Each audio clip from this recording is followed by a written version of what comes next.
ఉదయాన్నే ధనిష్టా నక్షత్రం ఉంటుంది, తదుపరి శతభిష నక్షత్రం ప్రారంభమవుతుంది. ధనిష్టా నక్షత్రం అమ్మవారి నక్షత్రం. దాంతోపాటు ధనిష్టా నక్షత్రం అంటే విశేషమైన నక్షత్రం. ధనిష్టా నక్షత్రానికి కుజుడు అధిపతి. రేపు సూర్యుడు, కుజా సూర్య, ఎవరి జాతకంలో అయినా సూర్యుడు కుజుడు కలిశారంటే ఇక వాళ్ళకున్న కోపం ఇంకొకరికి ఉండదు. ప్రేమను అంతే ఉంటుంది, కానీ కోపం మాత్రం భయంకరంగా ఉంటుంది. అలా ఎవరికైనా మళ్ళీలో కూడా కోపము, అటువంటి ఆవేశాలు, ద్వేషాలు అటువంటివి ఏదైనా ఉంటే రేపు మన ఇంట్లో ఒక భైరవీ యంత్రం, భైరవి అంటే 2 త్రికోణాల కలిపితే ఒక షట్కోణం అవుతుంది. దేవుడి గదిలో చక్కగా ఇలా ఒక ట్రయాంగల్, తర్వాత కిందకి ఒక ట్రయాంగల్, షట్కోణము అంటాం. అలా షట్కోణం రచించి షట్కోణం మధ్యలో మినప్పిండితో ఒక్క ప్రమిద తయారు చేయండి. ఒకే ఒక ప్రమిద తయారు చేసి దాని మధ్యలో పెట్టి ఉంటే ఆముదము నూనె, లేదు అంటే cotton seeds oil. Cotton seeds oil అంటే పత్తి గింజల నూనె, చాలా పవర్ఫుల్. మీకు తెలీదు పత్తి గింజల నూనె ఎంత పవర్ఫుల్ అంటే అంత పవర్ఫుల్. ఎందుకంటే కాటన్ అనేది శరీరంలో ఉన్న ప్రాణం బీజం కదా. అది ప్రాణం వెళ్ళిపోయిన తర్వాత ఇదేమైపోతుంది, అగ్ని అనాహుతి అయిపోతుంది. అలా మనం బీజాన్ని వేరు చేసి కాటన్తో దీపాన్ని వెలిగిస్తాం. కానీ బీజంలో ఉన్న ప్రాణం దానికి తగిలితే అది జీవంతమైన ద్వీపంగా మారుతుంది అని అర్థం. ఒక ప్రాణానికి ఈక్వెల్ అది. అటువంటి గొప్ప శక్తి ఉంటుంది కాటన్ సీడ్స్ ఆయిల్తో దీపం పెడతాయి. అలా రేపు దొరికితే అది, లేదు అంటే మామూలు ఇంట్లో మీ ఇంట్లో ఏ నూనె ఉంటుందో ఆ నూనెతో దీపం వెలిగించి ఒక 4 మినుములు తీసుకొని ఎవరికైతే అధికంగా కోపం ఉంటుందో వాళ్ళ పేరు చెప్పి, అమ్మా జగజ్జనని భైరవి వీళ్ళకి కోపం తగ్గిపోవాలి అని తెలుసుకొని ఆ వెలిగే దీపంలోకి వేసేయండి. దీపం నిదానంగా మధ్యాహ్నం వరకు వెలుగుతుంది, లేదు ఒక 1/2 అవర్ 1 అవర్ వెలిగి కొండెక్కిన తర్వాత ఆ ఒత్తిని తర్వాత అందులో ఉన్న నల్ల మినుములు లోపలే వదిలేసి దాన్ని క్లోజ్ చేసేయాలి. క్లోజ్ చేసి తీసుకెళ్ళి బయట పడేయండి, లేదా చెట్టు మొదల్లో వేసేయండి, ఏదైనా చేసుకోండి. అంతే, ఆ కోపం తగ్గిపోతుంది. అంటే అంత ప్రమాణం ఒకే రోజు తగ్గిపోకపోయినా నిదానంగా కోపం తగ్గిపోతుంది. అద్భుతమైన పూజా విధానం ఆచరించండి. శ్రీవాస్తు యంత్రం మీరు చూస్తున్నారు. శ్రీవాస్తు యంత్రం, ఈ శ్రీవాస్తు యంత్రం ఈ విధానంగా 9 ఇంచెస్, ఇలా 9 ఇంచెస్, ఇలా 9 ఇంచెస్ ఉంటుంది. తదుపరి బ్యాక్ సైడు ఇలాంటి 9 చక్రాలు ఉంటాయి. ఫ్రంట్ ఈ ఒక గ్లోబ్స్లా ఒక 9 డాట్స్ ఉన్నాయి చూడండి, ఇలా 9. ముందు వైపు 9, వెనుక వైపు 9 చక్రాలు. ఎగ్జాక్ట్లీ చూడండి, దీనికి ప్లేస్మెంట్స్. ఇవేంటి, ఈ శ్రీవాస్తు యంత్రంలో ఉన్న సీక్రెట్ ఏంటి అంటే, ఇది శ్రీవాస్తు యంత్రం అనేది ఒక కాస్మిక్ ఎనర్జీని అట్రాక్ట్ చేసుకుంటుంది. నెగిటివ్ ఎనర్జీని ఇంట్లో నుంచి బయటికి తరిమేస్తుంది. ఇది మన ఇంట్లో ఉంటే చాలా శుభం మరియు చాలా పాజిటివ్ వైబ్రేషన్స్. శ్రీవాస్తు యంత్రం, ఈ శ్రీవాస్తు యంత్రము ఎప్పుడు ఎలా ప్రభావం చూపిస్తుంది మన ఇళ్లల్లో, దాని గురించి కాస్త వివరణగా తెలియచేస్తా. చాలామందికి నేను మంచి ఇల్లు కట్టుకోవాలి, మంచి ఉద్యోగం చేయాలి, నా కుటుంబం బాగుండాలి, నేను అనుకోందంతా జరగాలి జీవితంలో, ఇలా చాలామంది కలలు కంటూ ఉంటారు. సరే, మనం ఏదో ఒక ఇంట్లో ఉంటాము, ఆ ఇల్లు అచ్చొస్తుందో లేదో మనకు తెలీదు, కానీ రెంటెడ్ హౌస్కే వెళ్ళిపోతాం. వెళ్ళిపోయిన తర్వాత వాస్తు బాగుండాలి అనుకుంటాం, ఒక అపార్ట్మెంట్లో ఉంటాం. అపార్ట్మెంట్కి వాస్తు అంటే ఎలా చూస్తాం మనం, ఇంటికి ఆగ్నేయంలో వంటగది, ఇక అపార్ట్మెంట్ అన్నప్పుడు ఎలా మనం చూడాలి గమనించండి. ఆ అపార్ట్మెంట్లో ఎన్ని చోట్ల ప్రతి ఇంట్లోనూ వంట జరుగుతూ ఉంటుంది, ప్రతి ఇంట్లో కూడా పడుకునే గది ఉంటుంది, ప్రతి ఇంట్లో కూడా దేవాలయం ఉంటుంది, ప్రతి ఇంటి కూడా దేవరి గది పూజిస్తారు, హాల్ ఉంటుంది, అన్నీ ఉంటాయి. అప్పుడు ఆ బిల్డింగ్కి ఒక వాస్తు ఎలా చూస్తాం? నో, మనము ఇంట్లోపల మాత్రమే వాస్తు చూస్తాం. అందుకోసమే ఎన్నో కుటుంబాల్లో ఎన్నో ఒక బునాది తీసేటప్పుడు మనం పూజిస్తాం. ఏదైనా ఒక ఇల్లు కట్టాలంటే బునాది, కానీ ఆ ఒక ఎవరైతే ఇల్లు కడతారో ఆ యజమాని మంచి పేరు అంది నక్షత్రాలు చూసి బునాది తీసి ఇల్లు పెద్దగా కడతాం, గృహప్రవేశం చేస్తాం. కానీ అపార్ట్మెంట్స్ అలా కాదు కదా. ఎవరి పేర్లో కట్టారో, ఎవరి పేర్లో ఉన్నారో, అందులో ఎవరు జీవిస్తున్నారో తెలీదు. మనం రెంట్కి ఉన్నామా తెలీదు, స్వంత ఇంట్లో ఉన్నామా మనకి అది సంబంధం ఉండదు. ఉండే రోజులు ఆ ఇంట్లో ఉన్నాం, అదే అపార్ట్మెంట్స్. అందుకే చాలామంది వరకు అపార్ట్మెంట్స్లో ఉన్న వారికి వాస్తు డిఫెక్ట్స్ ఎక్కువ వస్తున్నాయి, హెల్త్ ఇష్యూస్ ఎక్కువ వస్తున్నాయి, ఇంట్లో పిల్లలు సరిగ్గా చదువుతాలేదు, పడుకుంటే నిద్ర రాలేదు, అవమానాలు ఎక్కువ వస్తుంటాయి, అపవాదాలు ఎక్కువ వస్తుంటాయి. ఎందుకు ఇవన్నీ అంటే ప్రకృతిలో ఉన్న కొన్ని కాస్మిక్ ఎనర్జీ, పాజిటివ్ ఎనర్జీ, ప్రకృతిలో చైతన్య శక్తి చాలా ఉంటుంది. ఆ శక్తిని ఆకర్షించాలి అంటే అక్కడ పాజిటివ్ ఏదైనా ఉండాలి. దేవుడి గది ఉంటుంది, దేవుడు పూజ చేస్తారు, నిత్యము ఆరాధన చేస్తూ ఉంటారు, చాలా బాగానే ఉంటుంది. ఇంటి బయటకు వెళ్ళినప్పుడు మీరు చాలా హ్యాపీగా ప్రశాంతంగా ఉంటారు. ఇంట్లోపలికి రావడంగానే గొడవలు ఎందుకు వస్తున్నాయి అంటే అక్కడ ఏదో నెగిటివిటీ ఎనర్జీ ఉంది, అక్కడ స్థాన బలంలో ఏదో ప్రాబ్లం ఉంది. మరియు బయటికి వెళ్ళినప్పుడు ఏదైనా ట్రిప్కి వెళ్ళాలో ఇంకో చోటు వెళ్ళాలి అన్నప్పుడు మన జోబు నిండా డబ్బు ఉంటుంది, అడిగిన వాళ్ళంతా డబ్బులు ఇస్తారు. అదే ఇంట్లో ఉండేటప్పుడు మాత్రం పిల్లలు స్కూల్ ఫీజు కట్టాలన్నా డబ్బులు ఉండదు, ఒక్కొక్కసారి ఏదైనా కొనుక్కోవాలన్నా డబ్బులు ఉండదు. ఒకసారి ఎటువంటి పరిస్థితి కొందరికైతే అంటే పాలవాడికి నెలసరికి డబ్బులు ఇవ్వడానికి ఉండదు.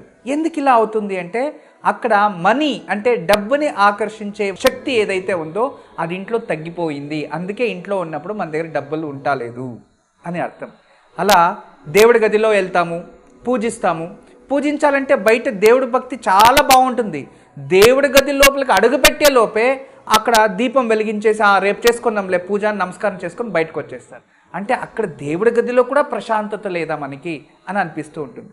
తర్వాత హాల్లో కూర్చున్నప్పుడు నేను నిద్రపోవాలి, నాకు కొంచెం రెస్ట్ కావాలి అని పడుకోవడానికి వెళ్తారు. మనము నిద్రించే గదిలోకి వెళ్తాం. నిద్రించే గదిలోకి వెళ్ళి లైట్ ఆఫ్ చేసి నిద్రపోవాలి అనగానే ఇక నిద్రే రాదు. ఎందుకు నిద్ర వస్తా లేదు? ఏదో తెలియని బాధ, ఏదో నిద్రే రాదు, డీప్ స్లీప్కి వెళ్ళలేరు, ఏదో టెన్షన్స్. ఎందుకు అంటే అక్కడ నెగిటివ్ ఎనర్జీ ఎక్కువ ఉంటుంది ఆ రూమ్లో అని అర్థం. అంటే ఇక్కడ ఉన్న ఒక తృప్తి జీవితం, ఇక్కడ ఉన్న ప్రశాంతత మరొక చోటు ఉండలేదు. ఎక్కడైతే మనం తృప్తి వెతుకుతామో అక్కడ లభిస్తలేదు అంటే అక్కడేదో ఫాల్ట్ ఉంది అని అర్థం. దాని నుంచి చదివే పిల్లలు నేను బాగా చదవాలి అనుకుంటారు, చదవడానికి వెళ్ళిన తక్షణం అక్కడ కూర్చుంటారు, చదువుతూనే ఉంటారు కానీ మర్చిపోతారు. చదవాలి అని కూర్చుంటారు, మొబైల్ పట్టుకుని కూర్చుంటారు.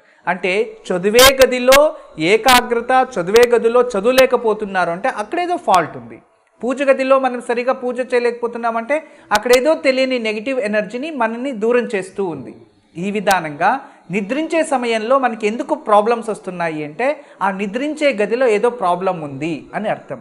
ఇక ఇంట్లో వాస్తు, చాలామంది ఇంటి బయట బాగున్నాం, ఇంట్లోపల ప్రశాంతత లేదు అన్నప్పుడు ఇంట్లో వాస్తు సరిలేదు అని అర్థం. ఇలా మన ఇంటికి చాలా విధానంగా దృష్టి దోషాలు కూడా పడుతూ ఉంటాయి. మీరందరూ అంటూ ఉంటారు నరదృష్టి నరదృష్టి. నిజమే, ఖచ్చితంగా నరదృష్టి ఉంది. నరఘోష, నజర్ ఎందుకు లేదు? మన దృష్టి వేరే వైపు ప్రయాణం చేస్తుంది అంటే ఖచ్చితంగా అది వెళ్తూ ఉంది, దానికి ఒక అడ్డు కట్టేస్తే ఆ పక్కకు కనబడదు అంటే దృష్టి ప్రయాణం చేస్తుంది అని అర్థమైంది. ఈ దృష్టి ప్రయాణం చేసేటప్పుడు మన మనసులో మంచిది ఉంటే ఆ మంచి దృష్టి ఒక మనిషి పైన ప్రభావం చూపిస్తుంది. మన మనసులో చెడు ఉంటే ఆ చెడే ఆ దృష్టి త్రూ అతని పైన ప్రభావం చూపిస్తుంది. ఈ కాలంలో నరఘోష, నరదృష్టి అనేది ఎక్కువ శాతం అయిపోతుంది. మరియు చిన్న చిన్న ఇళ్ళలు కట్టుకుంటున్నాము, 100 గజాలు 50 గజాల అపార్ట్మెంట్స్, వాస్తు దోషాలు. దీనివల్ల మనిషికి ప్రశాంతత లేకుండా అనారోగ్యం ఏర్పడుతుంది. చూసారా? అంటే ఒక కాస్మిక్ అంటే ఒక పాజిటివ్ ఎనర్జీ లేకపోతే ఎన్ని విధాల సమస్యలు మనం ఎదురు చూడాల్సి వస్తుందో. దాని నుంచి దయచేసి మీకందరికీ దానికి పరిష్కార మార్గంగా నేను ఇవి సూచిస్తున్నా.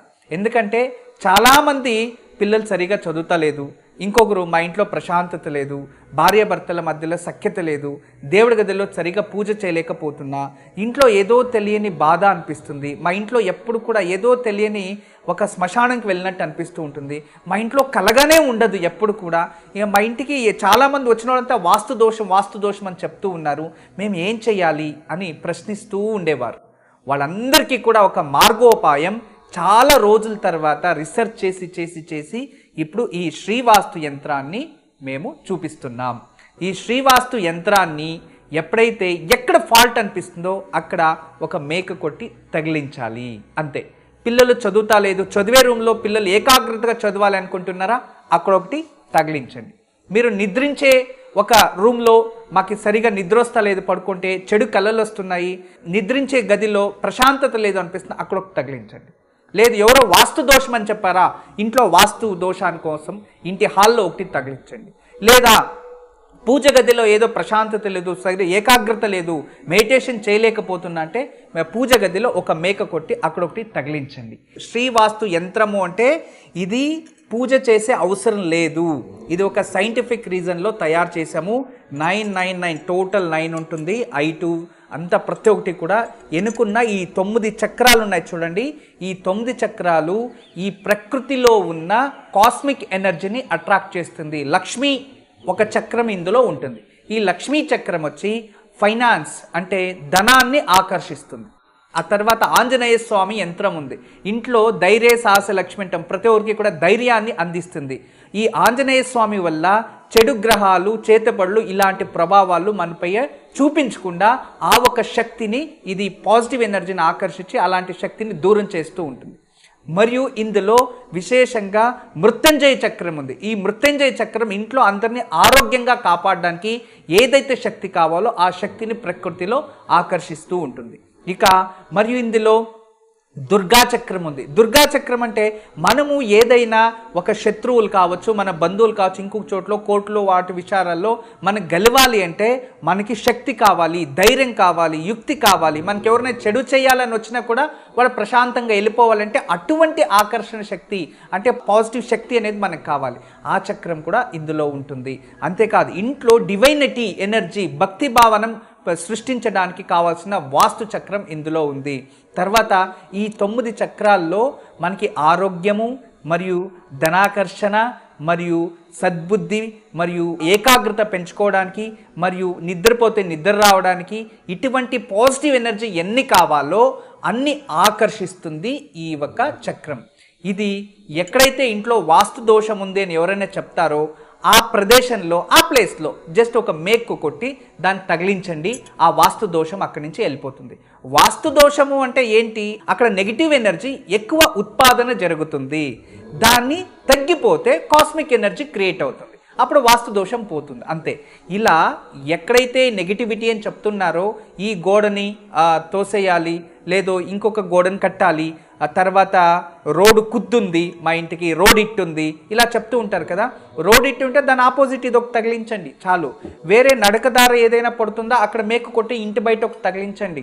లేదు ఇంటి పైన మాకు నరఘోష పడుతుంది, జనాలు వెళ్ళేవాళ్ళంతా చూస్తూనే ఉన్నారు, మా ఇల్లు అందంగా ఉంది అని చూస్తున్నారు, అందుకే ఇది అక్కడ బయట ఒకటి ఇది తగిలించండి, అక్కడ పాజిటివ్ ఎనర్జీ అయిపోతుంది. చూడండి, ఇది ఎవరు దృష్టి నెగిటివ్ దృష్టి ఉన్నా ఇది రిఫ్లెక్ట్ అయిపోతుంది. ఇది కాస్మిక్ ఎనర్జీ ఇంట్లో ఉన్న పాజిటివ్ ఎనర్జీని ఇంకంతా ఎక్కువ చేస్తుంది, ఇంట్లో ఉన్న నెగిటివ్ ఎనర్జీని దాన్ని పాజిటివ్గా కన్వర్ట్ చేస్తుంది.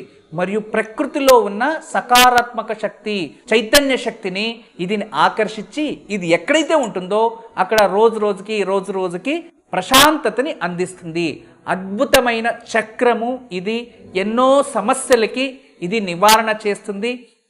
చాలామంది అంటూ ఉంటారు మేము ఇవి ఇంట్లో పెట్టుకున్నాము అయినా కూడా మాకేం రిజల్టే కనబడతలేదు ఎలా అని. ఖచ్చితంగా రిజల్ట్ కనబడుతుంది. శరీరం లోపు ఏదో ఒక ప్రక్రియ జరుగుతూ ఉంటుంది, మనకు కనబడుతుందా? కనబడదు. అలా మనం ఏదో కొన్ని సమస్యలు చిక్కేసుకుంటాం, ఆ సమస్యల నుంచి బయటకు రావడానికి కొంతకాలం టైం తీసుకుంటుంది. అదే విధానంగా మేము ఇది తగిలించేసేసాము ఈరోజే మాకు మంచిదైపోతుందా అంటే ఖచ్చితంగా రాంగ్. ఇది మనం తగిలించుకుంటే రోజుకి ప్రతి ఒక్క విషయంలో కూడా మనకి అభివృద్ధి కనబడుతుంది. ధనాకర్షణ చూడండి, చాలామంది వ్యాపారస్తులు ఇది తీసుకున్నారు. ఈ వ్యాపారస్తులు ఇది తీసుకున్న తర్వాత వాళ్ళు వ్యాపారంలో రోజుకి అభివృద్ధి పెరిగింది. వాళ్ళు ఇంతకు ముందు తెలియచేసేవారు ఏమని, గురుగారు మేము వ్యాపారం చేసేవాళ్ళము, బిజినెస్ జరిగేది, కానీ అక్కడ వచ్చే లాభం ఏమయ్యేదో మాకు అర్థమయ్యేది కాదు. ఇప్పుడు లాభం కనబడుతుంది, నేను సంతోషంగా ఉన్నాను, నేను హ్యాపీగా ఉన్నాను అని కొందరు. ఇంకా మరి కొందరు, గురుగారు ఎంతోమంది వచ్చేవారు, రోజు వ్యాపారానికి వచ్చేవారు, కానీ ఈ రోజుల్లో వ్యాపారానికి జనాలు వస్తలేదు అనేవారు. ఇది తగిలించుకున్న తర్వాత వాళ్ళకి లాభాలు అనేది కనబడుతున్నాయి, వ్యాపారం వృద్ధి అయింది. అంటే వ్యాపారానికి కావచ్చు, గృహవాస్తు కావచ్చు, తర్వాత పిల్లలు చదివే గదిలో కావచ్చు, నిద్రించే గదిలో కావచ్చు, దేవుడి గదిలో కావచ్చు, హాల్లో కావచ్చు, ఎక్కడైనా దీన్ని తగిలించవచ్చు, తప్పలేదు. కానీ ఇది చాలా అద్భుతమైన శక్తిని మనకు అందించే ఏకైక ఒక శ్రీవాస్తు యంత్రం. యంత్రం అనగానే ఇదేదో యంత్రాలా అనుకోకండి, ఇది ఒక సైంటిఫిక్ రీజన్లో తయారు చేసాం. ఇవన్నీ కూడా రేఖలు, ఏ రేఖ ఎంత గిగాబైట్స్ పాజిటివ్ ఎనర్జీని ఆకర్షిస్తుందో దాని విధానంగా మేము ఇక్కడ దీన్ని తయారు చేయించాము. ఇది ఇత్తడి మరియు పంచలోహాలతో తయారైనది, ఇత్తడి మరియు పంచలోహాలతో తయారైనది, మరియు సిల్వర్ మెటల్కే పెయింట్ వేసినది ఉంటుంది. కానీ ఎక్కువ శాతం ప్రభావం ఇత్తడి. మనకందరికీ తెలుసు, దేవాలయ విగ్రహాలు అవి ఇవి మన పూజ గదిలో విగ్రహాలు ఎందుకు పెట్టుకుంటామంటే అవి ఎక్కువ ఆకర్షిస్తాయని. అందుకోసమే వీటిని ఇత్తడిలో పంచలోహాలతో కలిపి తయారు చేయించాము.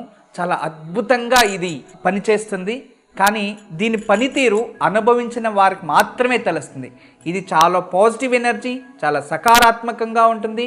మరియు ఇది గృహ అలంకరక వస్తువు కూడా వాడచ్చు. గృహ అలంకరణ వస్తువు. చాలామంది చెప్తున్నారు, గురుగారు మేము ఆ గృహప్రవేశానికి వెళ్ళాము, ఆ గృహప్రవేశంలో ఏం గిఫ్ట్ ఇవ్వాలో తెలీదు, కానీ దీన్ని తీసుకెళ్ళి గిఫ్ట్ ఇవ్వచ్చా అని కూడా చాలామంది అడుగుతున్నారు. ఖచ్చితంగా ఒక గృహప్రవేశానికి వెళ్ళినప్పుడు ఇలాంటి ఒక వాస్తు యంత్రాన్ని తీసుకెళ్ళి గిఫ్ట్ ఇస్తే వాళ్ళ ఇంట్లో ఎక్కడైనా ఒక మేక్ కొట్టి తగిలించుకుంటారు. అక్కడ వాళ్ళు కూర్చొని సోఫా ఎనుకో, లేదో బ్యాక్ సైడ్ ఎక్కడైనా కూర్చున్న చోటు సోఫా ఎనుకో ఎక్కడో ఒక చోటు దీన్ని తగిలించడం వల్ల ఆ గోడకి అందం వస్తుంది, మరియు ఇంట్లో కూడా కాస్మిక్ ఎనర్జీ క్రియేట్ చేస్తూ ఉంటుంది. మనం వాళ్ళకి మంచిది చేసిన వాళ్ళం అవుతాము. అద్భుతమైన యంత్రం. దీన్ని మీ ఇంట్లో ఎవరు ఏ వాస్తు దోషం ఉంది అని చెప్పినా కూడా గోడ పగలు కొట్టడం, గోడని ఇరుక్కొట్టడం అలాంటి చేసి మార్పాట్లు చేసే ముందు దయచేసి ఇటువంటి ఒక వాస్తు యంత్రాన్ని కొన్ని రోజులు తగిలించండి. తదుపరి మీరు దీని గురించి డిసిషన్స్ తీసుకోవచ్చు. చాలా అద్భుతము, చాలా విశేషమైన శ్రీవాస్తు యంత్రం మీ వరకు తయారు చేయించాము. దీన్ని ఉపయోగించండి, దీన్ని లాభం పొందండి. నమస్కారం. వాస్తు యంత్రం సంప్రదించవలసిన నెంబర్లు 8844452344 040682766622.